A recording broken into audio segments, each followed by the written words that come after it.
Mga kwento ni Felmo.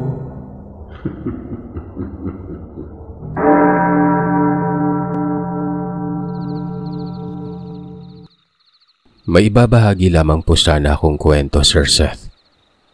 Patungkol ito sa personal kong karanasan. Noong taong 2019 lamang ito nangyari. Sa lugar ng Tampukon, Ayungin, Negros Oriental. Ang totoo, nag-aalangan talaga akong ibahagi ito.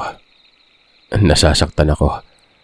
Pero dahil na rin sa best friend ko na nawiwili po dito sa channel nyo, nagkaroon ako ng lakas ng loob.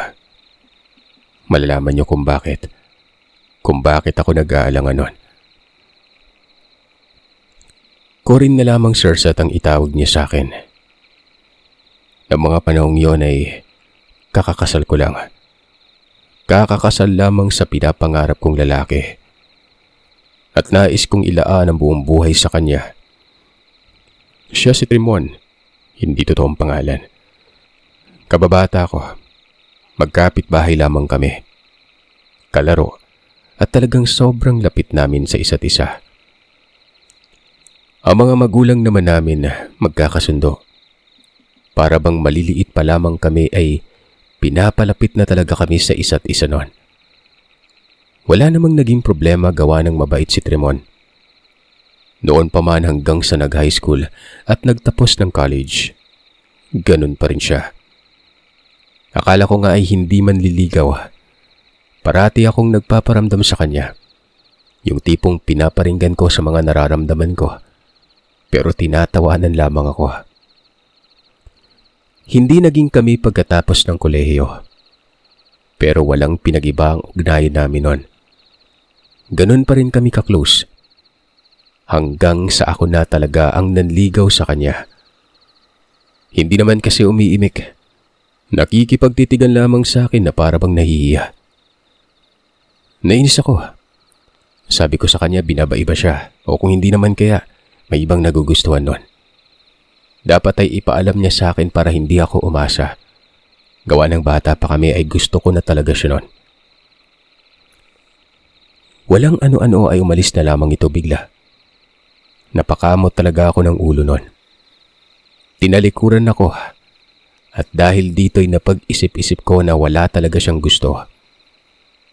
Bubuksan ko na lamang ang puso ko para sa iba nun. May mga nanliligaw din naman kasi sa akin nun. Ang ginawa ko ay hindi na ako nagpakita pa sa kanya. Kapag nakikita niya naman ako, hindi ko na siya pinapansin. Hanggang sa napagdesisyonan kong magtrabaho noon sa Dumaguete sa isang bangko. Doon ko rin pinili na manatili noon. Dito ay nakakalimutan ko na siya. Pero syempre, nangihinayang pa rin talaga ako noon. Tsaka hindi mawaglit sa isip ko yung kahihiyang sinapit ko habang sinasabi sa kanya ang mga saloobin ko. Nagmukha kasi ako nung aanganga. Dito sa Maydaro Highway ako nangungupahan. Malapit na yun sa crossing patungong Karate Club. Mga 2 buwan na ako sa Dumaguete at may nangligaw sa akin nun. Ka-workmate ko lang. Superior ko ito. Hindi ko naman kaagad sinagot gawa ng nagdududa ako at baka may asawa na. Medyo matanda kasi sa akin ang edad nito. Ako noon ay nasa 23 taong gulang pa lamang habang itong nanliligaw sa akin na si Castro. Nasa 30 na. Bumibisita ito. Kinakausap ko. Natatakot din ako buhat ng siya ang superior ko. Hanggang sa hindi ko inaasahang pagkakataon. Habang nasa kasagsagan ng pagbisita si Castro, nakita ko si Trimon. Nasa bulwagan ng gate nun. Nasa gilid lamang siya ng kalsada at nakatitig sa akin. Nakaupo kami ni Castro noon sa kamalig sa labas ng inuupahan kong pasilidad. Takang-taka ko at sabi ko pa sa sarili ko, nananaginip ba ako? Pero parang siya yon. Kinawayan ko pa. Lumapit ako sa kanya at dito naging malinaw sa akin na siya nga ito. Nakabihis. Suot pa niya ang paborito niyang damit. Regalo ko ito sa kanya nung kaarawan niya. Nagtanong ako sa kung bakit siya naroroon. Kung napadaan ba ito o sinadya talaga ako. Gabi na kasi nun.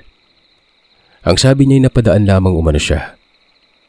Pero Sir Seth, nakita kong namumula ang kanyang mga mata. Alam mo yung parang umiyak. Yumuko pa yun tapos tumalikod. Hanggang sa gano'n na lang ang panlalaki ng mga mata ko. May hawak itong bulaklak. Nakatago lamang yun sa likuran niya. Nabigla talaga ako. Halatang halata na bibisita dapat ito sa akin. Hindi ako nakapagsalita. Hanggang sa nagsalita si Trimon habang nakatalikod nun. At ang sabi niya, aalis na umano siya. May nobyo na daw pala ako nun. Dali-dali siyang naglakad at kitang-kita ko ang reaksyon niya na nakayuko at biglang tingala nun. Para bang nagbuntong hininga yun ng pagkalalim-lalim.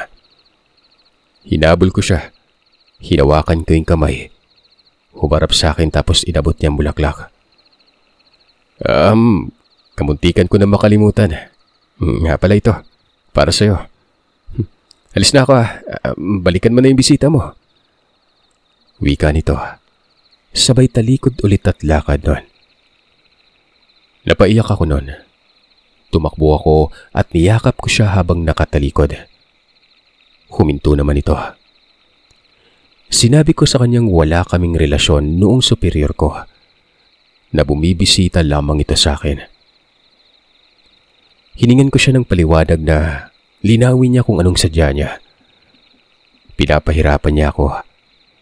Kung ano ba talagang ibig sabihin niya kung bakit siya naroroon. Saglit na nagkaroon ng katahimikan. Kumawala ito tapos kumabig sa gilid ng kalsada. Nasa ilalim kami noon ng isang Indian mango. Nakayuko lamang siya. Ako naman noon ay hindi ko na mapigilan ng mga luha ko. Malakas din ang pagkabog ng dibdib ko noon. Maya-maya ay may dinukot ito sa may bulsa niya. Napanganga talaga ako dahil sing-sing ito. Inabot niya sa akin at sinabi niyang matagal niya na daw nabili yun.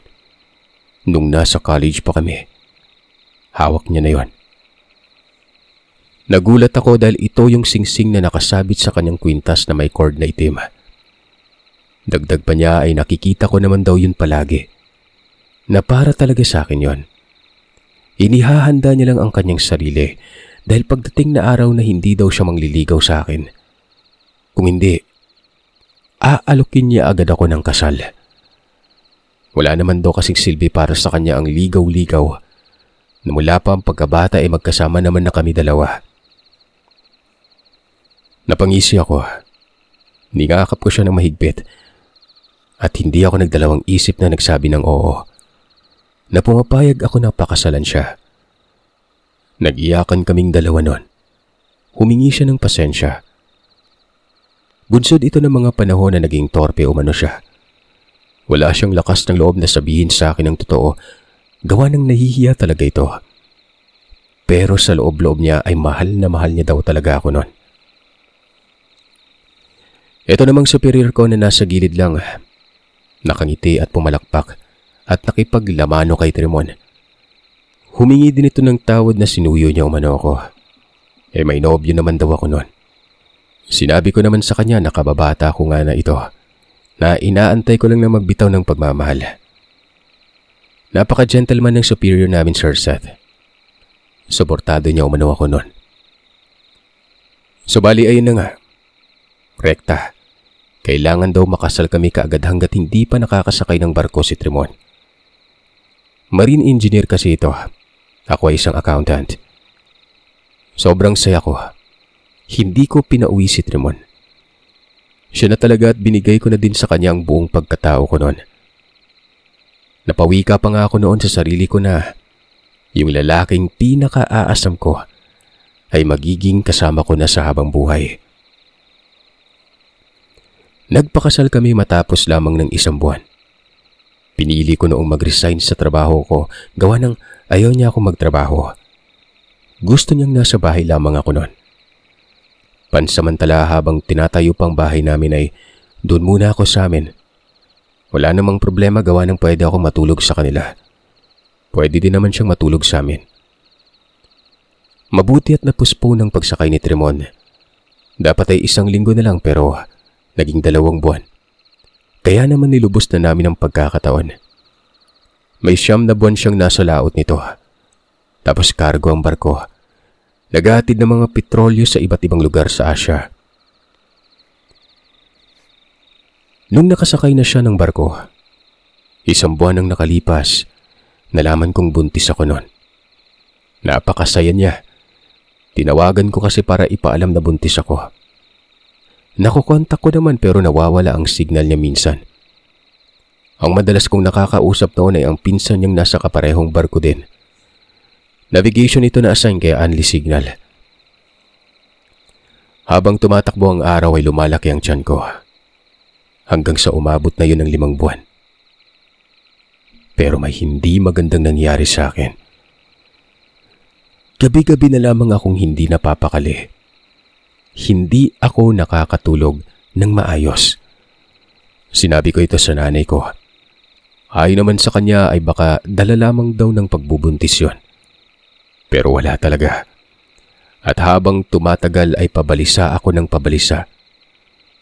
Biro nyo, ilang mga oras lamang ang tulog ko. Minsan 2, minsan 3. Parang naidip lang tapos nagigising ka agad. Ang masaklap pa dyan, napapanaginipan ko palagi si Tremon. Yung tipong parang bangungot. Araw-araw yon. Kaya nga nasanay na rin ako noon at alam ko na ang gagawin kapag may bangungot ako. Dito ay nabahala na si nanay. Sabi niya ipapahilot niya ang tiyan ko. Pero laking pagkagulat ko noon nang dumating ang manghihilot. Ayon sa kanya ay nasa posisyon na mano-mano ang bata. Ako umano, inaaswang. Siyempre natakot ako. Naniniwala ako sa aswang. Noon pa ito umuugong sa amin na may aswang, lalong-lalo na sa may bukiran banda. Nilagyan ng mga pangontra sa bahay. Bawang, mga aroma. Tumulong na rin ang mga magulang ni Tremon. Sobrang lapit lamang kasi ng bahay nila. Sa mga sandaling ito ay nasa bahay na ako nakatira. Sa mismong tirahan na ipinatayo namin ni Tremon. Hindi pa talaga tapos ito pero matitirahan naman na yon.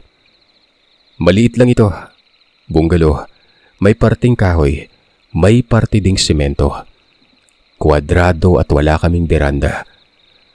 Basta't sapat lang para sa nagsisimulang magbuo ng pamilya nun. Ang tahanan naman nila Tremon na nasa mahigit 20 metros lang ang layo. 2 palapag. May kaya sa buhay si Tremon. Ang mga binan ko kasi ay may negosyong pagtitinda.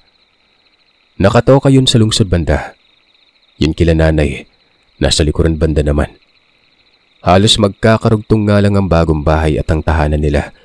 Gawa ng nagpapang-abot ang kusina nun.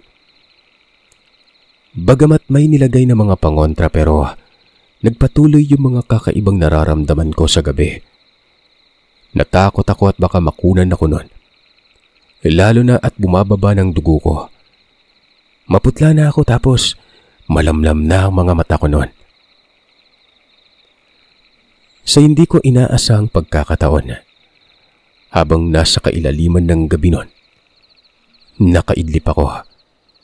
Pero binangungot na naman ako nun. Mabuti at alam ko ang gagawin kapag binabangungot. Ginagalaw-galaw ko ang mga daliri ko noon sa paa. Pagkagising ko, bumungad sa akin si Tremon. Napasimangot talaga ang mukha ko noon. Nakatayo lamang ito at naka-uniforme pa sa tapat ko. 10:00 ng gabi yun. Mabilis akong tumayo. Hindi ito nagsalita. Nakatitig lamang ito sa akin. Nagtanong ako sa kung paano siya nakauwi. Iniisip ko pa nga noon na baka panaginip pa rin ito. Kinikipat-kipat ko ang mga mata ko. Sabay sampal sa pisngi ko na parabang nagtuloy-tuloy na yung bangungot na yon. Na nakikita ko si Tremon na nasa gitna ng kadiliman. Yung tipong siya lang ang nakita ko at napakadilim na ng paligid. Ngumiti si Tremon. Ang sabi niya ay totoo umano ang nakikita ko. Nalaman niya daw ang kalagayan ko, kaya umuwi siya. Nagkataon na nasa Manila daw dumaong ang barko at may 2 linggo itong mananatili dahil sa tinatawag nilang engine trouble. Sabi ko naman, kung merong ng ganon dapat naroroon siya, gawa ng inenyero siya sa makina. Pero ayon dito ay 4 daw sila. Ika-4 siya. Pwede daw siya makapag-leave kaya nga umuwi daw siya nun. Naglululundag ako sa tuwa nun. Niyakap ko siya at hinahalikan. Pero may napansin ako sa kanya. Bagamat nakangiti pero parang malungkot yung mukha niya. Yung napipilitan lang. Hindi ko naman na pinagtuunan ng pansin ito. Tutungo sana ako sa bahay nila nanay para ipaalam ang pagdating niya. Kaso sinabi naman ni Tremon na wag na lamang umano. Magpahinga na lang muna kami. Tsaka, disturbo daw sa mga magulang dahil natutulog na mga ito. Sobrang saya ko talaga nun. Hinahalikan ko ang buong mukha niya habang nakahiga kami. Nakayakap ako at panay lambing. Ang hindi ko nang maintindihan nun, kung bakit para bang ayaw niyang tumugon. Yung wala lang sa kanya. Nakadilat ang mga mata niya pero hindi siya umiimik. Hanggang sa nakatulog na lamang ako noon. Sa kauna-unahang pagkakataon, Sir Seth, nakatulog ako ng mahimbing. 8 oras na tulog yon, na para bang bumalik na ang sistema sa katawan ko. Pagkagising ko ay kinakapakapa ko siya sa tagiliran ko noon. Angat na bahagya ang araw pero wala na ito sa tabi ko. Bumangon ako noon at sinilay ito sa buong bahay pero hindi ko siya nakita. Pinuntahan ko sila nanay kasi baka naroroon. Pero naaalala kong wala pala sa araw ng linggo ang mga magulang ko. Nasa Tabo at sa hapon pa ang uwi nila. Lalong-lalo na wala din ang mga magulang ni Tremon dahil nasa lungsod ito. Gaya ng sinasabi ko ay may malaking tindahan sila sa may merkado banda. Balit tindero din naman ang mga magulang ko pero isda ang pinagkakaabalahan nila noon. Sa ngayon wala na. Hindi na sila nagtitinda. Nagkasakit na kasi ang tatay. Samantalang sila Tremon, mga grocery at iba pang kinakailangan sa pang-araw-araw. Sa isip ko pa noon, nasaan kaya si Tremon? Nalibot ko na ang lugar pero hindi ko siya nakita. Hanggang sa pagbalik ko sa loob ng bahay, napansin kong nagtatampisaw ang tubig sa banyo. Napabuntong hininga ako at mabilis na napagtanto na naliligo lang pala. Nakasara ang pinto doon. Sinubukan kong tawagin ito pero hindi sumasagot. Pero imbis na kulitin ko ito ay pinili ko nung magsaing. Kasabay naman noon na ipinagtimpla ko siya ng kape. Paborito niya yung kopi ko. Saglit akong pumuslit sa may bakery at pumili ng pandesal. Pagkabalik ko ay tinawag ko siya. Kako kapag tapos na siyang maligo, may kape na at tinapay. Pagtingin ko sa banyo, bukas na ang pinto. Paglapit ko doon, nakita ko yung balde na umaapaw sa tubig. Napakamot ako sa ulo. Hindi din nangangamoy sabon. Ang ibig sabihin ay wala sa loob ng bahay si Tremon. Gulong-gulo ang isip ko noon hanggang sa muli akong lumabas ng bahay at doon ay napahawak na lamang ako sa dibdib. Nakita ko siya. Nasa likod lang pala. Nasa mga tinanim kong halamang bulaklak. Pero hindi ito nagbihis noon. Napagsabihan ko pa nga Sabi ko ang suot niyang damit palitan niya naman. Pero hindi siya na umimik. Pumitas ito ng mga bulaklak. Tumingin sa akin habang nakangiti. Napangiti naman ako noon pero ayun na naman ang kakaibang reaksyon ng kanyang mukha. Alam mo yung nakangiti, pero problemado. Lumapit ito sa akin. Inabot ang bulaklak. Niyakap niya ako ng pagkahigpit-higpit at hinalikan sa noo. Napakunot ang mukha ko noon. Kako, ay ano bang problema nito? Nagtanong ako sa kanya. Sabi niya naman sa akin ay wala umano. Masaya umano siyang makita ako tapos hinahaplos niya ang tiyan ko. Lumuhod ito sa lupa, idinampi ang kanyang tenga sa puson ko. Habang nangyayari naman ito ay inihaplos niya ang pisngi niya sa tiyan ko noon. Hanggang sa tumayo ito. Nagulat ako gawa ng lumuluha siya, Sir Seth. Niyakap ko siya noon. Sabi ko may problema siya at kailangan niyang sabihin sa akin to. Kagabi ko pa siyang napapansing may kakaibang reaksyon. Hindi ako sanay. Gawa ng kilala ko si Trimon. Tahimik pero masayahin at mahilig magbiro. Yung tipong kikilitiin niya ako tapos hahalikan sa leeg nun. Tapos maya-maya lang, tutumba sa sofa, magpapanggap na hindi na humihinga. Tapos matataranta ako niyan hanggang sa may ibubulong na lang ito. Halik lang daw ang gamot doon. Ito talagang madalas niyang gawin mula nang magpakasal na kami. Noong magkaibigan pa, lagi niya akong sinosorpresa. Tinanong ko siya at sinabihan na sabihin niya na sa akin yung problema. Makikinig ako kung meron ba siyang problema sa trabaho. Wala. Huwag mong pansinin. Basta masayang masaya ako at nakita kita. Tumawag ka sa akin at sinabi mong inaaswang ka pero wala namang gumagambalang aswang ano. Namimiss mo lang siguro ako kaya nagdadahilan ka. Makakatulog ka na ng maayos kasi nga. Ako talagang dahilan yan. Ikaw talaga masyado mo akong iniisip. Pero ganun din naman ako. Walang ibang laman ang isip ko kung hindi ikaw at ang magiging anak natin. Payakap nga muli. Sobrang namiss lang talaga kita. Sabi nito. Tumango ito. Sinabi kong mahal ko siya. Sobrang mahal ko siya. Maya-maya ay inaya ko na itong mga pe. Lumamig na kako ang kape niya. Tumango naman yon. Naglakad patungo sa buluwagan hanggang sa pumasok na sa loob ng bahay. Hindi ko alam, Sir Seth, kung bakit kinakabahan ako sa mga puntong yon. Kakaiba din siya maglakad. Alam mo yung parang nananaginip ka pa rin. Yung walang kaluluwa. Hindi lumilingon. Maya-maya ay tumunog yung cellphone ko sa loob. Nakita ko sa may bintana na dinampot ng asawa ko yung cellphone. Siya ang sumagot dito. Nakatanaw lang ako sa kanya. Bukas naman kasi noon ang bintana. Naiisip ko na baka nga dulot lamang ito ng labis niyang pangungulila sa barko. Ganoon naman daw talaga kapag nasa barko. Karamihan sa ganito ay nagkakasakit ng depresyon. Yung tiyo nga ni Trimon, nagretiro yon gawa ng nagkaroon ng depresyon.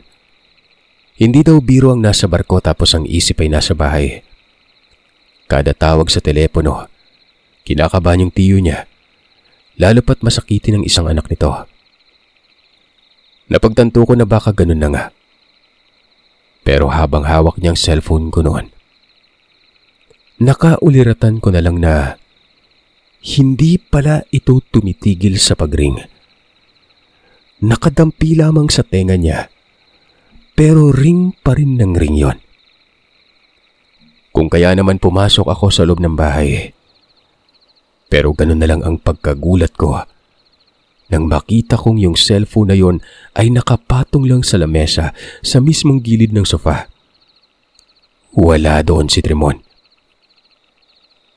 Hindi ako nakagalaw. Gulong-gulo talagang isipan ko. Pakiwari ko'y nananaginip na naman ako. Lahat ng nangyari mula nang dumating siya, panaginip lang.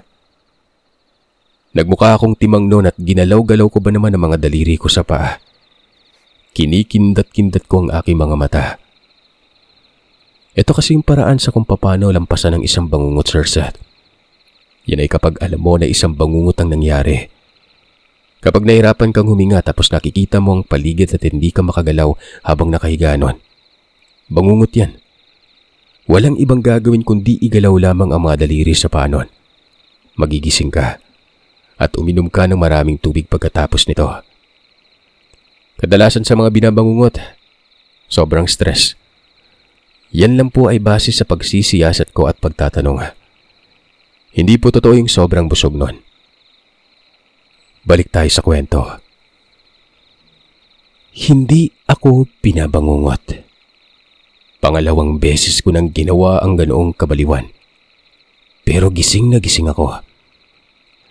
Marahan akong lumapit sa cellphone ko. Ang ipinagtataka ko pa dyan, pangalan ng asawa ko ang tumatawag sa akin noon.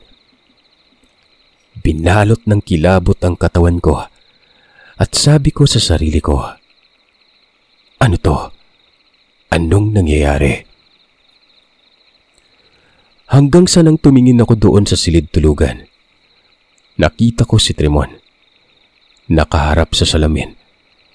At sa maniwala man kayo o sa hindi, wala siyang refleksyon sa salamin na yon, na siyang mas lalong nagpalala ng kilabot sa katawan ko. Wala na akong ibang naisip nito. Itong nakikita ko ngayon, hindi totoo. At kung tama ako sa paghihinala, baka impostor ito. Kasi nga diba sabi, inaaswang daw ako. Alam ko din naman na magaling manglinglang yung aswang eh.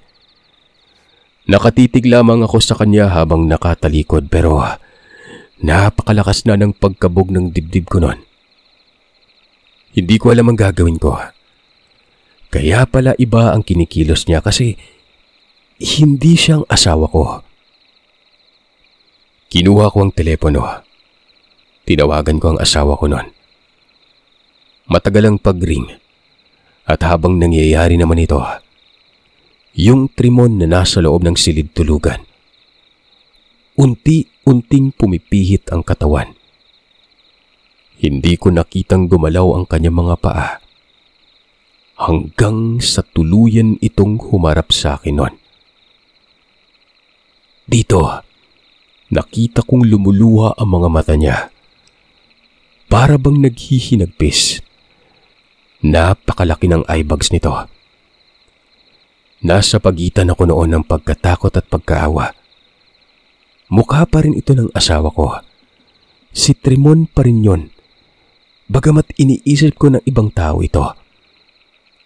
Hindi ko alam talaga sa kung ano ang nangyayari pero nilakasan ko ang loob ko. Pinilit kong maniwala na aswang yon. Mabilis akong lumabas ng bahay at nagtungo malapit sa tirahan ng binan ko. Hindi pa rin sumasagot ang nasa kabilang linya. 3 beses ko na itong nadayal. Maya-maya ay sumagot ang kabilang linya nun. Pero ganoon na lamang ang pagtataka ko. Pinsan ito ni Trimon. Yung namumutawing boses niya. Parang may problema. Ayon kasi dito, ako na daw ba ang sumasagot? Kanina pa kasi ito tumatawag. Maya-maya ay biglang tumahimik at narinig ko ang pagbuntong hininga niya. Yung tipong nag-iisip pa sa kung anong sasabihin. Para bang nag-aalangan itong pinsan ni Trimon. Pangalanan natin siyang Richard. Sinabi ko sa kanya kung ano ba talaga. Si Trimon ay nakita ko sa bahay. Pero may kakaiba. Hindi ko alam kung siya ba ito o hindi nun. Na noong nakaraang gabi pa siya naroroon. At walang refleksyon ng figura niya sa salamin.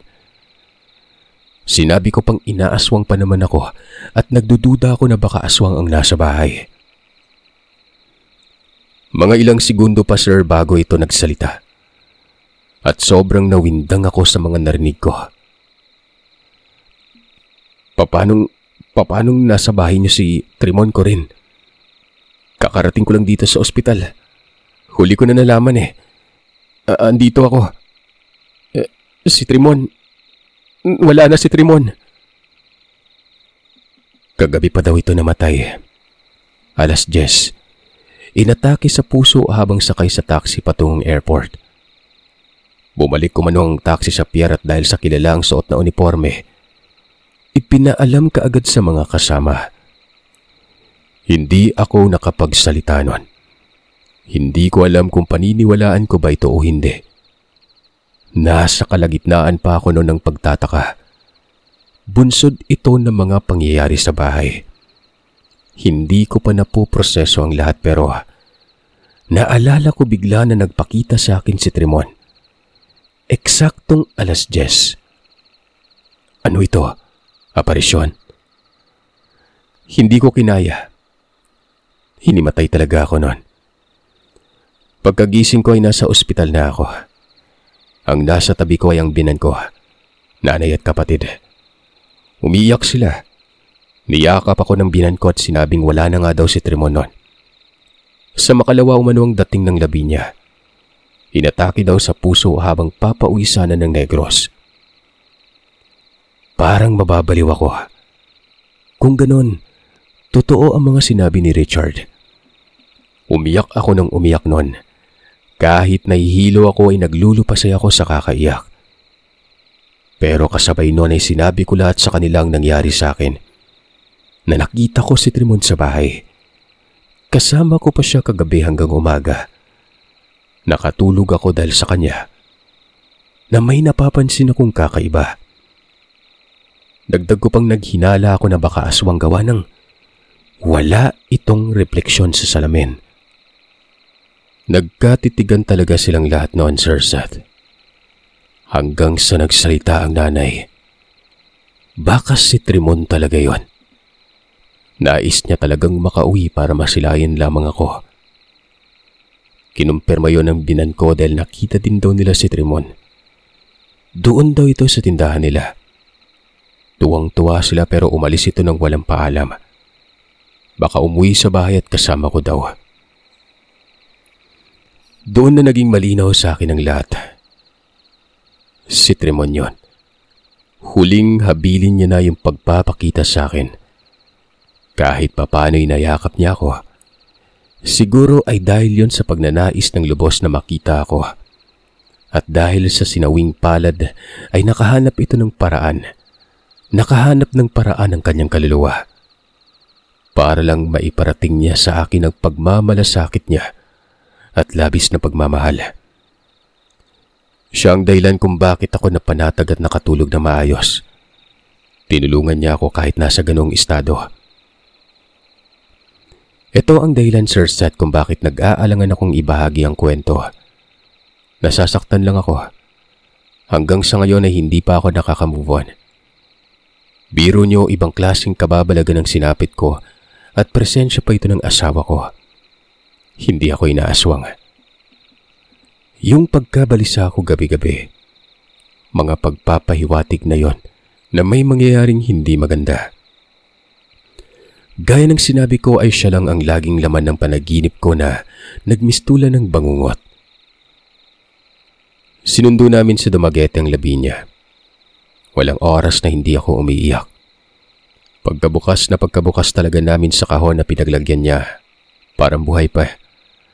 Para lang natutulog ang asawa ko.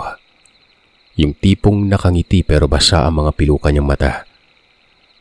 Parang galing sa pag-iyak. Tinurukan lamang yun ng medisina para hindi maano ang katawan. Doon na namin sa Dumaguete ipinaimbalsamo.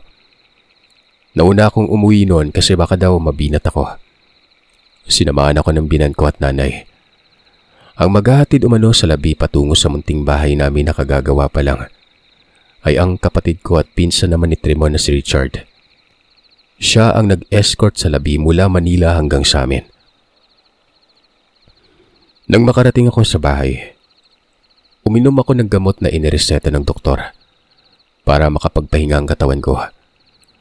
Ito yung gamot na hindi naaapektuhan ng bata. Nakatulog ako. Gabi na nang magising. Sa maniwala man kayo o sa hindi, katabi ko si Trimon. Hindi ko alam kung ilusyon ba yon o dulot lamang ng gamot. Basta katabi ko siya at yakap-yakap niya ako. Gumalaw pa ito at hinalikan ako sa noo. Hindi ako nakakibo. Sa mga puntong ito ay niloko ko ang sarili ko. Sana totoo itong mga nangyayari sa akin. Sana si Trimon ito at hindi pa naginip. Sana hindi pa siya patay. Ilang sandali lang, naglaho na siya sa paningin ko. At habang nangyayari yon, narinig ko ang boses niya na nagsasambit ng mga katagang. Masaya ako at binigyan ako ng pagkakataon. Nabigyan ako ng pahintulot para makauwi at makarating talaga sa iyo. Para ipadama sa iyo ang walang kapantay kong pagmamahal. Kayo ng anak ko. Paalam, mahal. Paalam ko rin. Napasigaw ako noon. Nagkagulo sa bahay. Ang sinigaw ko kasi noon na kako, huwag niya akong iiwan. Hindi ako mabubuhay nang wala siya. Pinakalma ako ni nanay. Si tatay ay naroroon din at paika-ika pa ito. Naparalyze kasi ito, pero ongoing yung recovery niya. Pero tumutulong naman ito sa pagtitinda. Gaya ng sinabi ko ay tumigil na lamang ito sa pagtitinda nung lumala ng sakit ng tatay. Pangalawang atake. Ipinaalam sa akin ng nanay na dumating na si Trimon. Nasa sala na ito. Paglabas ko noon ay diretso ako yakap sa kabaong niya. Sobrang sakit talaga. Ganon niya ako kamahal. Ganon ako kamahal ng asawa ko. Though, hindi pa talaga ako nakaka-move on hanggang ngayon. Pero balang araw ay matatanggap ko din ang lahat. Lalaki po ang anak namin, Sir Seth. At pinangalan ko ito sa pangalan niya.